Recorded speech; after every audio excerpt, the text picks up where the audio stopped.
गुरु एगो शिष्या कहतड़ी अपना भोलेनाथ से कि ये भोलेनाथ सुबह शाम त रौरे में लागल बानी, रौरे नाम जपत रहतानी। हे भोलेनाथ, ये शिष्या पर दया करी। हे भोलेनाथ, हे शिव गुरु दया करी। त कैसे कहतड़ी कि रौरे नाममा जपिलाए शिवा गुरु दिन दुपहरिया रे जान। रौरे नमः जपिलाए शिवा गुरु दिन दुपहरिया रे जान। ता हमारो के ले चल देव घरावा, कई के बसहवा पर सवार। हमारो के ले चल देव घरावा, कई के बसहवा पर सवार।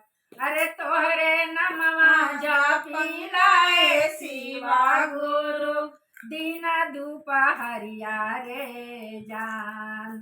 तोहरे नमवा जपिलाए शिवा गुरु दिन दुपहरिया रे जान। ता हमारो के ले चल देव घरावा, करी के बसहवा पर सवार। ता हमारो के ले चल देव घरावा, करी के बसहवा पर सवार।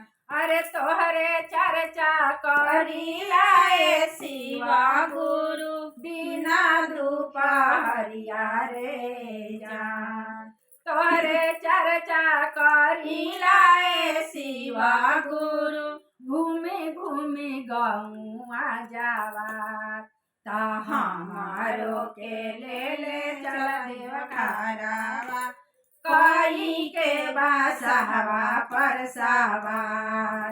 ता हमारो के ले चल देव घरावा, करी के बसहवा पर सवार। तोहरे नमवा जपिलाए शिवा गुरु दिन दुपहरिया रे जान। तोहरे नमवा जपिलाए शिवा गुरु दिन दुपहरिया रे जान। ता हमारो के ले चल देव घरावा, करी के बसहवा पर सवार। ता हमारो के ले चल देव घरावा, करी के बसहवा पर सवार।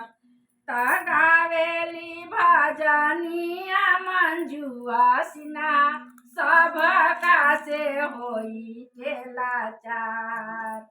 गावेली भजनिया सब शिष्या बहिना, सब का से होई के लाचार। अरे हमारो के ले चल देव घरावा, करी के बसहवा के सवार।